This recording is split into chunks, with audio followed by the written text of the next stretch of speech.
Progressivement, on a pu s'accoutumer aux différents types de variations qui sont rassemblées dans le grand tableau de la page 47 de votre polycope.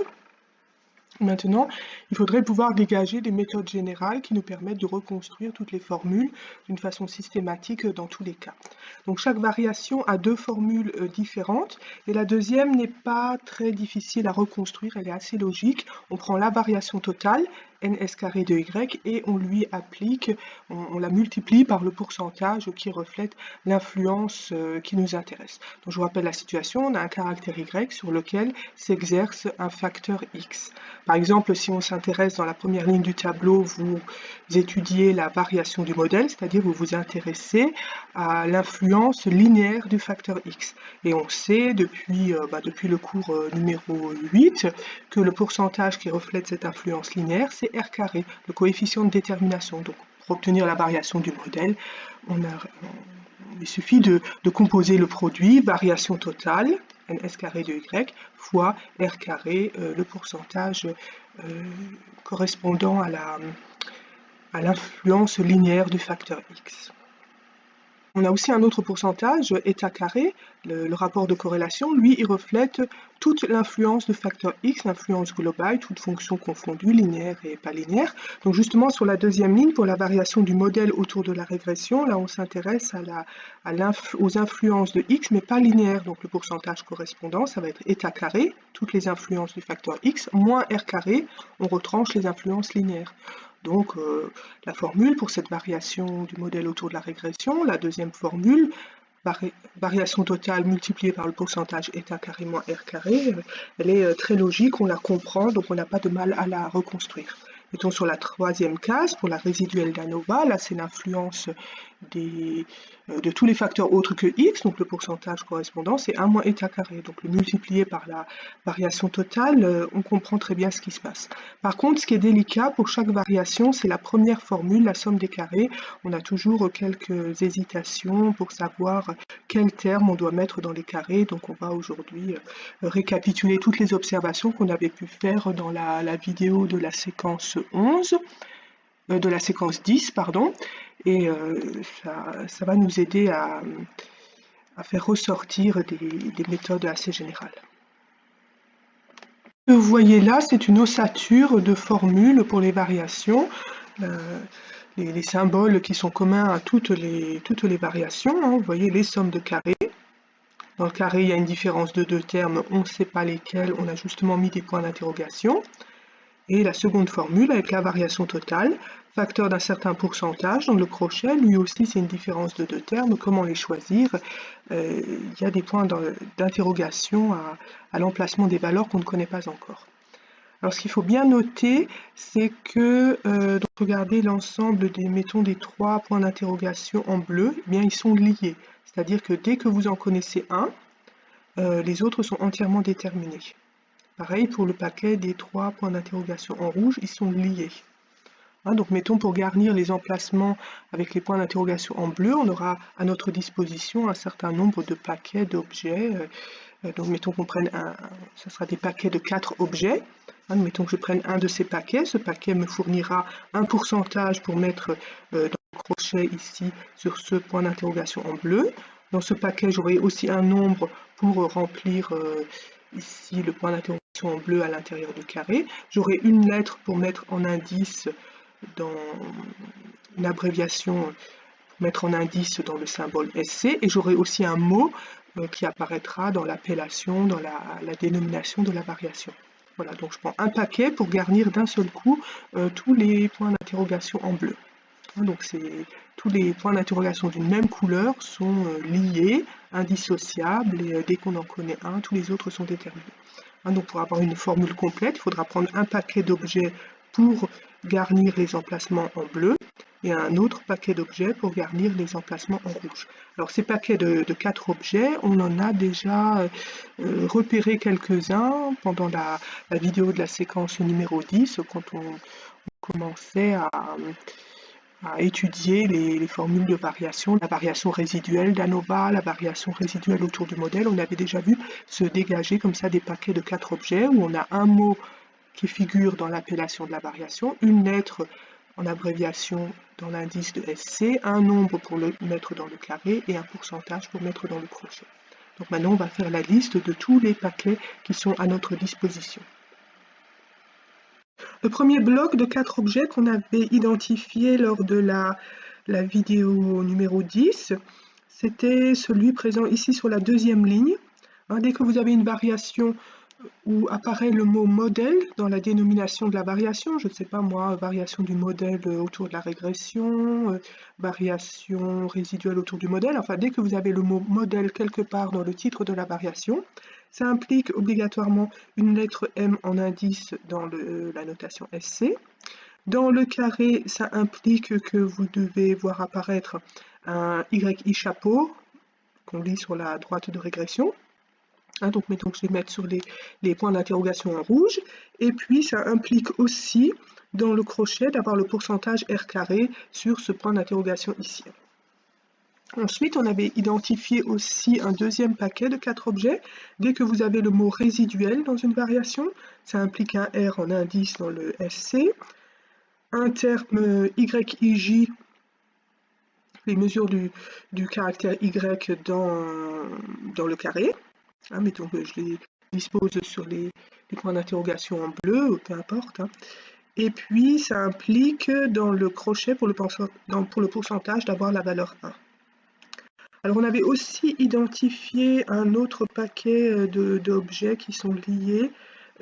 Si vous avez un YI bar, les moyennes d'échantillons, dans le carré, eh bien, c'est lié à la présence d'un état carré, le rapport de corrélation, dans le pourcentage. Voilà, donc les seuls termes qu'on n'avait pas identifiés, les paquets de termes qu'on n'avait pas identifiés, c'est ceux de la dernière ligne, là, et on va les obtenir facilement si on pense à la formule de variation totale.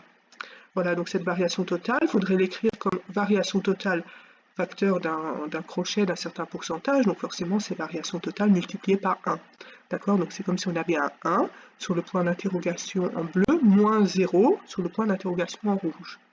Donc avec les remarques qu'on avait faites précédemment, regardez sur le paquet de termes là sur la première ligne, le fait d'avoir un 1 dans le crochet, au niveau du point d'interrogation en bleu, eh bien, ça va entraîner obligatoirement un YIJ ici à la place du point d'interrogation en bleu dans le carré. Voilà, alors qu'est-ce qu'on va mettre sur les points d'interrogation en rouge? Donc on a dit notre variation totale, c'est variation totale facteur de 1 moins 0. Le 0, effectivement, ici dans le crochet, on ne l'avait jamais rencontré jusqu'à présent. Alors il faut aller rechercher la définition de variation totale qu'on avait dans le cours numéro 4. On a vu que c'était assez voisin de la notion de variance des YIJ. On mesurait la dispersion des YIJ autour de leur moyenne, Y bar, la moyenne générale. Voilà, donc dans la formule ici, on avait déjà commencé à placer ici un YIJ. Donc, si on pense à la formule qui avait été vue au cours numéro 4, on sait qu'il faut ici mettre Y bar, la moyenne générale. Voilà, donc c'est ça qui vous fournit le dernier paquet de 4 termes sur la ligne 4 de ce tableau. Voilà, donc avec ça, vous avez tous les ingrédients de base pour reconstruire toutes sortes de variations. Une variation, c'est quoi? C'est une formule dégarnie, comme ici, une sorte de squelette, et puis il faut garnir les points d'interrogation des différentes couleurs. Donc il faut choisir 2 paquets de 4 objets dans le tableau, c'est-à-dire choisir 2 lignes parmi 4. Donc ça vous fait 6 possibilités en tout. Une fois que vous avez choisi les 2 lignes qui vous intéressent, eh bien vous les disposez à l'intérieur de la formule. Il y a un des paquets que vous placez sur les points d'interrogation en bleu et l'autre paquet, vous le placez sur les points d'interrogation en rouge. Donc maintenant, pour bien voir fonctionner cette procédure, il faut vraiment que de votre côté, vous preniez une grande feuille de papier, vous écrivez 6 squelettes de formules comme ça, c'est-à-dire les formules dégarnies, on voit les sigmas, on voit les carrés, mais il y a juste des emplacements à l'intérieur l'intérieur, on ne sait pas encore les valeurs, hein. Pareil pour le crochet avec le pourcentage en facteur devant la variation totale, vous écrivez 6 fois cette formule et vous vous entraînez à la garnir en choisissant telle ou telle ligne dans le tableau. Ça vous fait 6 possibilités en tout et donc je vous laisse contrôler que vous arrivez à récupérer comme ça toutes les variations qu'on a vues au cours du semestre, donc les 5 variations qui étaient présentées dans le grand tableau de la page 47 dans le Polycope, et puis aussi la variation totale qu'ils avaient curieusement oublié de mettre dans ce tableau, donc ça vous fait 6 variations en tout. Et bon, chemin faisant, vous allez retrouver aussi la variation du modèle, que vous avez vu déjà dans les PDF de TD assez souvent. Simplement ici sur les PDF de cours, on n'avait pas encore rencontré cette variation du modèle, donc on va voir un petit peu qu'est-ce qu'elle signifie juste maintenant. C'est le bon moment pour en parler parce qu'elle va servir pour le test d'indépendance en plan expérimental 2. Alors cette variation du modèle, comme son nom l'indique, elle mesure l'influence du modèle linéaire. Et donc on avait déjà vu que cette influence peut être représentée par le pourcentage R carré. Donc la formule en bas de page ici, R carré fois la variation totale, elle est très facile à reconstruire, c'est pas elle qui pose problème. Ce qui est plus délicat, c'est les sommes de carrés, qu'est-ce qu'on doit mettre dans les carrés. Alors justement, avec toutes les recettes qu'on a vues précédemment, sachant qu'on a un R carré dans le pourcentage, on sait déjà qu'on doit mettre les YI chapeaux dans le carré. Les Y chapeaux lus sur la droite de régression, donc c'est l'ordonnée du point en rouge ici. Pour l'abscisse XI, on se retrouve avec une ordonnée A chapeau plus B chapeau XI. C'est ça que j'ai noté de façon plus compacte, Y chapeau indice I. Voilà, le problème c'est le deuxième terme dans le carré, comment le trouver? Alors ici, dans cette formule, variation totale, facteur d'un certain pourcentage, on a vu que le pourcentage, on le présentait plutôt comme un crochet avec une différence de 2 termes, et là vous ne voyez qu'un terme, eh bien il suffit de modifier légèrement l'écriture, ça ne changera rien à la formule, vous écrivez variation totale, facteur d'un crochet dans lequel vous avez R carré moins 0, ça ne change rien. Et un 0 dans le crochet, on a vu tout à l'heure que juste à l'instant, on vient d'identifier qu'un 0 dans le crochet, c'est relié avec un Y bar, la moyenne générale, dans le carré. Et voilà comment vous construisez votre formule pour la somme des carrés dans le cas de la variation du modèle. Et donc c'est les différences de 2 termes à l'intérieur du carré. On avait déjà vu sur d'autres variations qu'on peut les interpréter comme des écarts verticaux entre 2 points. Donc ici, il s'agira d'une distance entre la droite de régression et la droite horizontale située à la hauteur Y bar. Donc Y bar est considéré comme une constante. Alors le dessin avec ces deux droites, vous voyez que ces deux droites, elles passent toutes par le point moyen. Je vous rappelle que le point moyen, c'est le point qui a comme pour coordonnées. Au niveau de l'abscisse, il a la moyenne des abscisses, x bar, et au niveau des ordonnées, il a la moyenne des ordonnées, c'est-à-dire y bar. Voilà, donc les deux droites passent par ce point-là. Donc essayez de voir ces deux droites, la droite rouge et la droite verte, essayez de voir ça un peu comme une paire de ciseaux, et vous avez la charnière ici au niveau du point moyen. Donc imaginez, la droite verte horizontale, vous la gardez fixe, mais imaginez que vous faites pivoter la droite rouge autour du point fixe, là le point moyen, et voilà, essayez de l'abaisser, mettons, comme si vous refermiez une paire de ciseaux, essayez de l'abaisser en direction de la droite verte. Donc ce mouvement-là, ça se produit lorsque le coefficient B chapeau, la pente de la droite, il diminue. Alors la droite se rapproche de l'horizontale, et si on avait une pente B chapeau nulle, alors là la droite rouge serait carrément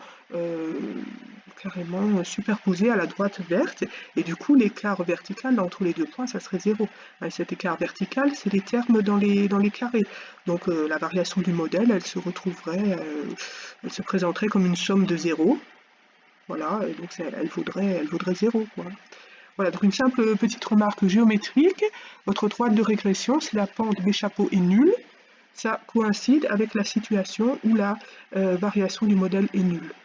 Alors dans votre PDF de cours numéro 12, on insistait ici en bas de page sur cette astuce géométrique, la variation du modèle nulle, qui permet de caractériser une pente nulle pour la droite de régression, un coefficient B chapeau nul.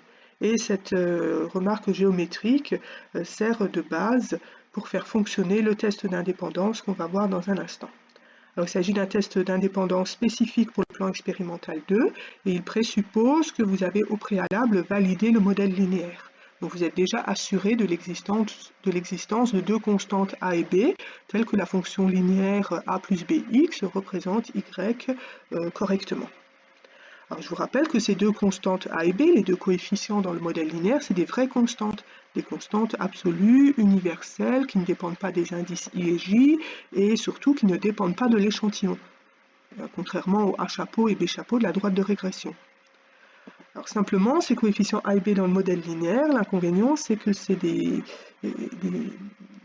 constantes, d'accord, mais inconnues. On ne connaîtra jamais leur valeur.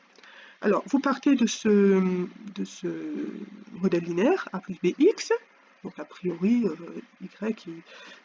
a priori ça dépend de x, hein, on voit ce terme en bx, a priori ça dépend de x, sauf si le coefficient b était nul. Alors là, tout le terme en bx il disparaîtrait, donc dans la fonction linéaire a plus bx, il resterait juste la constante a, donc y serait à peu près égal à une constante a, il ne dépendrait plus de x. Hein. Donc c'est ça le principe de ce test d'indépendance, vous partez du modèle linéaire et vous essayez de tuer le coefficient b. Simplement, comme c'est un nombre inconnu, travailler sur un nombre inconnu et puis essayer de tester s'il est nul, c'est quand même un petit peu délicat. Donc déjà, au moins dans un premier temps, on va essayer de travailler sur B chapeau, son estimation locale, ponctuelle. Et là, justement, vous avez cette astuce géométrique, hein, qu'on peut caractériser la nullité de B chapeau à l'aide de la variation du modèle. Le test d'indépendance qu'on va avoir est spécifique au plan expérimental 2. Il ne faudra pas le confondre avec le test d'indépendance pour le plan expérimental 1, le test qu'on avait vu au cours numéro 8. Hein. Ces deux tests d'indépendance, ils portent le même nom, mais ils s'appliquent dans des contextes différents. Alors néanmoins, il y a quand même un petit air de parenté entre eux, mais je ne vais pas en parler ici parce que j'ai donné tous les commentaires nécessaires à ce sujet dans le PDF de TD numéro 12 vers la fin, donc vous avez tout ça à un autre endroit. Voilà, donc ici on est en plan expérimental 2, on a déjà au préalable validé notre modèle linéaire, on a une formule a plus bx et on va tester si le coefficient b peut être considéré comme nul. Ensuite, bon, j'espère que vous avez en tête tout ce qui concerne le test ANOVA, le test de validation du modèle linéaire, parce qu'il y aura pas mal de ressemblances. Regardez déjà la statistique, de nouveau, on a affaire à une loi de Fisher. Simplement, ce qui change, c'est les degrés de liberté. Et je vais vous donner une astuce pour pouvoir retrouver facilement ces degrés de liberté. Souvenez-vous, au test ANOVA, pour le degré de liberté du numérateur, vous aviez n-i. I, c'était le nombre de populations que vous étiez en train de comparer. Et au dénominateur, le nombre de degrés de liberté, c'était n-i. Alors, pour obtenir les paramètres pour le test d'indépendance, l'astuce, c'est juste remplacer grand I par 2. Donc ici, au numérateur, grand I moins 1, remplacez le I par 2, ça vous fait 2 moins 1, ça fait 1. Au dénominateur, n moins I, ça devient n moins 2. Alors pourquoi on peut comme ça remplacer grand I par 2 ? Alors, souvenez-vous, la situation ANOVA, vous aviez grand I population en parallèle. Hein, grand I, c'était le nombre de valeurs différentes pour le facteur X. Donc, mettons, dans l'exemple des rats, grand I, c'est égal à 4. Hein, donc, vous avez vos populations en parallèle. Et pour chacune, vous avez la moyenne théorique qui est notée mu I. Hein, donc, vous avez des nombres mu1, mu2, mu3, mu I. Et ces nombres-là, a priori, pouvaient prendre n'importe quelle valeur. Ils étaient indépendants. Donc, ça vous faisait I choix pour les valeurs de ces nombres mu1, mu2, etc. Maintenant, dans le contexte du test d'indépendance, on a donc déjà validé le modèle linéaire, donc les nombres mu i ne peuvent plus faire n'importe quoi. Ils sont liés par la contrainte qui doivent être tous de la forme mu i égale a plus b xi. Donc, vous ne pourrez plus avoir autant de choix. Tout le choix, c'est juste au niveau des deux coefficients inconnus a et b, et après, il n'y a plus de choix pour les mu i. Donc pour les nombres mu i, au lieu d'avoir i choix comme dans le contexte ANOVA, vous n'avez plus que 2 choix. Donc c'est ça l'explication de cette astuce, qu'il suffit de remplacer grand I par 2 pour récupérer les paramètres du test d'indépendance à partir des paramètres que vous connaissiez pour le test ANOVA. Voilà, alors ensuite, obtenir la valeur critique, bon, ça, lire une table de Fisher, vous savez depuis longtemps, à partir du moment où vous avez les paramètres, c'est bon. Ensuite, une autre ressemblance avec le test ANOVA ou le test de validation du modèle linéaire. La valeur observée de notre statistique, le petit f, se présente une fois de plus comme un quotient de 2 variances et vous mettez au numérateur la variance qui mesure la quantité qui peut être gênante, qui est susceptible de contredire l'hypothèse H0. Donc justement, avec la remarque géométrique qu'on avait faite précédemment, on avait vu qu'une variance du modèle, ou variation du modèle, c'est la même chose, ici, exceptionnellement, donc cette variance du modèle, si elle est petite, proche de 0, bon, ça veut dire que le coefficient B chapeau est proche de 0, donc c'est compatible avec l'hypothèse H0. Par contre, si la variance du modèle est trop grande, B chapeau il ne pourra pas être nul et le coefficient B du modèle linéaire, là aussi, il pourrait difficilement être nul, ça commence à devenir incompatible avec l'hypothèse H0. D'accord? Donc, on retrouve, on avait déjà fait ça pour le test ANOVA et le test de validation du modèle linéaire. Au numérateur, on met la quantité qui est susceptible de démolir l'hypothèse H0 si jamais ce numérateur devient trop grand. Alors les variances, comme d'habitude, on les obtient à partir des variations en divisant par le degré de liberté, et les variations, on a trouvé des expressions récemment qui permettent de les exprimer à l'aide des pourcentages R carré ou état carré. Donc ici, la variation du modèle, on se souvient que c'est R carré fois la variation totale. Donc on recopie ça au numérateur. Et la variation résiduelle autour du modèle, on se souvient qu'elle s'écrit 1 moins R carré fois la variation totale. Voilà, donc il y a deux termes fantômes, là, des variations totales que j'aurais dû écrire au numérateur et au dénominateur, mais qui bien sûr se sont simplifiées. On retrouve le même schéma de discussion que pour le test ANOVA ou le test de validation du modèle linéaire. La zone d'acceptation, ce sont les valeurs petites, proches de 0, et la zone de rejet, les grandes valeurs du côté de plus l'infini. Donc ici, aujourd'hui, dans le cadre du test d'indépendance, les valeurs petites, proches de 0, si la valeur observée petit f est proche de 0, ça veut dire que la variance du modèle, variation du modèle est proche de 0, donc le coefficient B chapeau proche de 0, et c'est compatible avec l'idée d'un coefficient théorique B nul. Par contre, si la valeur observée de la statistique, le petit f, s'il est grand, eh bien, ça signifie que la variance du modèle, la variation du modèle sont grandes, donc B chapeau a peu de chances d'être nul, et le coefficient théorique, B, lui aussi, ça devient difficile de considérer qu'il puisse être nul, et donc on est amené à rejeter H0. Donc si on récapitule, il y a vraiment beaucoup de ressemblances entre ces tests, donc le test ANOVA, le test de validation du modèle linéaire et le test d'indépendance. Vous pouvez les voir comme trois frères qui se ressemblent beaucoup. Tous les trois, ils interviennent uniquement en plan expérimental 2. Tous les trois, la statistique fonctionne avec une loi de Fisher. Et aussi, tous les trois, on peut leur associer un tableau qui récapitule toutes les variations et les variances nécessaires. Vous vous souvenez, pour le test ANOVA, au cours numéro 4, on lui avait associé un tableau, le tableau d'analyse de variance qui était dans votre polycope à la page 19. Vous aviez une manip Minitab pour l'afficher. Plus récemment, on a vu à la page 46 du polycope aussi un tableau du même style, qui a exactement la même forme, mais associé au test de validation du modèle linéaire. Et bien, pour le test d'indépendance, c'est pareil, on aura un tableau du même genre. Alors curieusement, dans le polycope, je ne sais pas pourquoi, il ne présente pas explicitement le tableau associé au test d'indépendance. Alors ce que je vous conseille, c'est de faire une photocopie de la page 47 et de couper, de retirer les lignes 2 et 3 qui ne servent pas ici pour le test d'indépendance. Les lignes 2 et 3 là, dans ce tableau, elles concernaient le test de validation du modèle linéaire. Donc si vous retirez ces lignes 2 et 3, voilà, vous les coupez, vous les retirez, puis après vous scotchez ce qui reste à la ligne 1 et les deux dernières lignes du tableau, vous les scotchez ensemble et ça vous fera exactement le tableau pour le test d'indépendance. Et voilà, ça vous donne votre tableau pour le test d'indépendance. Vous voyez, il a exactement la même forme que le tableau ANOVA et le tableau du test de validation du modèle linéaire. Donc les deux premières lignes qui jouent un rôle essentiel. Vous avez une colonne pour les variations, une colonne pour les degrés de liberté, une colonne pour les variances. Et donc le gros du travail, c'est trouver les valeurs pour les deux premières cases de variation, ici Donc là, effectivement, d'un tableau à l'autre, on ne choisit pas les mêmes variations selon qu'on veut construire le tableau ANOVA, le tableau de validation ou le tableau du test d'indépendance. Mais une fois qu'on a complété ces deux cases-là, et bien après, le reste du tableau se remplit toujours selon le même principe. La troisième ligne, vous l'obtenez en additionnant les deux premières. Les cases là, qui sont sur la droite du tableau, elles s'obtiennent juste avec des divisions. Voilà, donc là, c'est votre tableau avec les formules générales, les formules théoriques. Et bien sûr, après, il faut voir concrètement, numériquement, qu'est-ce que ça donne dans l'exemple des rats. Alors faites bien attention avec quel Y et J vous allez faire vos calculs.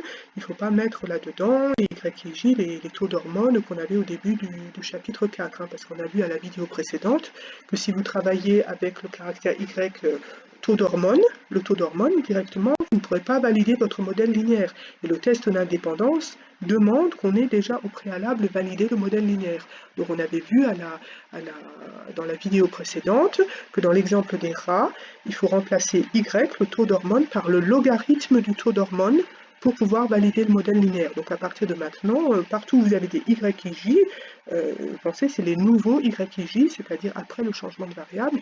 Donc là, à l'emplacement des Y et J, il faut mettre les logs des taux d'hormones des 12 rats de l'expérience. Les coefficients A chapeau, B chapeau, pareil, il faut les recalculer. Les valeurs X, Y n'ont pas changé, mais comme les A chapeau, B chapeau dépendent des Y et J, après le changement de variable, vous avez des nouvelles valeurs pour A chapeau, B chapeau, mais ça, je vous avais déjà demandé de les calculer à la fin du cours numéro 9 pour les intervalles de confiance. Je vous avais donné déjà le changement de variable grand U égale log de Y, et je vous avais demandé de préparer des intervalles de confiance dans ce cadre-là. Donc quand vous construisez votre tableau associé au test d'indépendance, vous avez, pour corriger vos calculs, vos valeurs numériques, vous avez un affichage Minitab qui vous donne explicitement le tableau associé au test d'indépendance. C'est le tableau qui se trouve ici. D'accord, donc je ne détaille pas ici les Minitab à effectuer, quels onglets il faut cliquer, quelle colonne il faut mettre dans quelle fenêtre. Tout ça, c'est détaillé dans les PDF de TDA. Donc ce qu'il faut juste ici, c'est s'assurer qu'on sait bien décrypter ce genre d'affichage. Donc sur la première ligne régression, ils ont mis l'influence du modèle linéaire en X. Donc là, dans la colonne somme de carrés, ici, vous lisez le 3,53, etc. Vous lisez ici la variation du modèle. Voilà, puis à côté, dans la colonne CM, c'est les variances. La ligne erreur. La ligne erreur, ici, il s'agit de la résiduelle autour du modèle. Voilà, donc vous avez la variation résiduelle autour du modèle, le 0,14 là, puis la variance à côté, variance résiduelle autour du modèle, et pour terminer, en bas, la variation totale. D'accord? Voilà, donc si on vous donne un affichage comme ça, ça vous fait une nouvelle méthode pour obtenir R carré, le coefficient de détermination, le pourcentage qui mesure l'influence linéaire en X. Il vous suffit de prendre la variation du modèle, et vous divisez par la variation totale. Voilà, donc le 3,53 divisé par 368, je vous laisse regarder ce que ça donne, puisque, souvenez-vous, la variation du modèle, c'était quoi? C'était variation totale multipliée par R carré. Donc si vous faites passer la variation totale dans l'autre membre, au dénominateur, ça vous donne R carré comme le quotient entre variation du modèle et variation totale. C'est que ce tableau, il a exactement la même forme, il ressemble beaucoup au tableau ANOVA que j'ai copié juste au-dessus. Donc moi, ma crainte, c'est que les gens confondent, ils voient il y a un tableau de ce style, et puis ils risquent de ne pas faire attention, est-ce que c'est un tableau ANOVA ou un tableau associé au test d'indépendance. Donc il faut bien toujours regarder le titre en gras au-dessus de l'affichage Minitab. Alors pour un tableau associé au test ANOVA, il n'y a pas de problème, c'est écrit ANOVA en toutes lettres. Donc là, normalement, il ne devrait pas y avoir de confusion. Alors le tableau pour le test d'indépendance, malheureusement, dans le titre, il n'y a pas le mot indépendance, donc il faut se souvenir que le tableau du test d'indépendance, il a pour titre, chez Minitab, le titre en gras, ici, analyse de régression. D'accord? Donc, quand on vous donne un tableau comme ça, il ne faut pas vous focaliser sur ce tableau, il faut bien distinguer est-ce qu'il s'agit du tableau ANOVA ou du tableau associé au test d'indépendance, hein, parce qu'il y a un petit peu d'ambiguïté au niveau du vocabulaire. Vous voyez, ils appellent erreur, la deuxième ligne, ils appellent toujours erreur, alors que ça ne représente pas la même erreur. Dans le tableau ANOVA, ce que vous avez ici, c'est la résiduelle d'ANOVA, c'est-à-dire l'influence des facteurs autres que X. Tandis que ce qu'ils appellent erreur ici, dans l'affichage du test d'indépendance, c'est la résiduelle autour du modèle. C'est-à-dire que ça contient d'accord les influences des facteurs autres que X, mais aussi les influences de X non linéaires. D'accord? Donc il y a un petit peu de flou là au niveau du vocabulaire, des notations de Minitab. Hein. Donc, bon, mon conseil, faites toujours très attention au titre en gras. Hein. Voilà. Alors aussi là, donc on comprend finalement pourquoi Minitab il ne prévoit pas d'affichage explicite pour le tableau associé au test de validation, parce que dans ce tableau du test de validation, en fait, la seule variation nouvelle qui apparaissait pas dans les deux tableaux précédents, c'était la variation du modèle autour de la régression. Et en fait, vous pouvez l'obtenir à partir des affichages qui sont ici. Hein, votre variation du modèle autour de la régression, souvenez-vous, elle enregistre les influences de X, mais pas linéaires. Alors, comment vous l'obtenez? Vous prenez la variation factorielle qui enregistre toutes les influences du facteur X. Donc, dans le tableau, c'est quoi? C'est le 3, 57, etc. Et vous le retranchez la variation du modèle qui enregistre le linéaire en X. Donc, justement, en faisant la différence, comme ça, il vous restera juste les fonctions de X pas linéaires. D'accord? Donc il y a pas mal de renseignements à exploiter à partir de ces deux affichages, mais le gros danger, c'est le risque de confusion entre les deux. Hein. C'est pas parce que vous voyez un tableau qui a une forme ANOVA que c'est forcément un tableau ANOVA. Il faut bien regarder le titre. Et pour récapituler, retour au découpage en 3 morceaux qu'on avait introduit en début de chapitre. Donc on avait séparé les 3 catégories d'influence qui s'exercent sur Y, l'influence linéaire en X, les fonctions de X autres que linéaires, et pour terminer, l'influence des facteurs autres que X. On avait réussi à évaluer chacune de ces 3 catégories à l'aide d'une estimation relative, c'est-à-dire un pourcentage, une proportion. Pour le point numéro 1, l'influence linéaire en X, on avait le pourcentage R carré. Pour l'influence des fonctions de X mais pas linéaire, on avait le pourcentage eta carré moins R carré. Et pour l'influence des facteurs autres que X, on avait le pourcentage 1 moins eta carré. Donc ça, c'était les estimations relatives. Et les estimations absolues, eh bien, c'est justement les variations qu'on a appris à construire plus récemment. Donc la variation du modèle pour la première partie, l'influence linéaire. La variation du modèle autour de la régression pour la deuxième partie, hein, les fonctions inadéquates, les fonctions de x mais pas linéaires. Et la variation résiduelle pour l'influence des facteurs autres que x. Voilà, donc ces 3 catégories, si on les regroupe, on peut obtenir des relations intéressantes. Par exemple, si on additionne les 3 catégories, hein, variation du modèle, plus variation du modèle autour de la régression, plus variation résiduelle, on aboutit bien sûr à la variation totale. Si on regroupe seulement les 2 premières catégories, variation du modèle plus modèle autour de la régression, on obtient bien sûr la variation factorielle, l'ensemble de toutes les influences du facteur X. Et dans le cours numéro 4, on avait vu que pour le test ANOVA, la formule fondamentale, c'était justement la somme variation factorielle plus variation résiduelle égale variation totale. Donc le tableau associé au test ANOVA, le tableau d'analyse de variance, il était organisé justement selon cette formule. La première ligne, c'était l'influence factorielle, la deuxième ligne, l'influence résiduelle, et la troisième ligne, l'influence totale. Bien, on a des formules fondamentales associées comme ça à chacun des tests. Pour le test de validation, la formule fondamentale, elle s'obtient en regroupant les lignes 2 et 3 dans notre découpage, c'est-à-dire variation du modèle autour de la régression plus variation résiduelle. Ça vous fait la variation résiduelle autour du modèle, et justement c'est ce qui guidait la construction du tableau associé au test de validation du modèle linéaire. Sur la première ligne, on avait l'influence du modèle autour de la régression, deuxième ligne, l'influence résiduelle, et la troisième ligne, la somme des 2 premières lignes, c'était la résiduelle autour du modèle. Pour le test d'indépendance, la formule fondamentale, c'est variation du modèle, plus variation résiduelle autour du modèle égale variation totale. Et justement, on l'a construit juste avant. Le tableau associé aux tests d'indépendance, sur la première ligne, vous mettez l'influence du modèle, deuxième ligne, l'influence résiduelle autour du modèle, et la troisième et dernière ligne, la variation totale.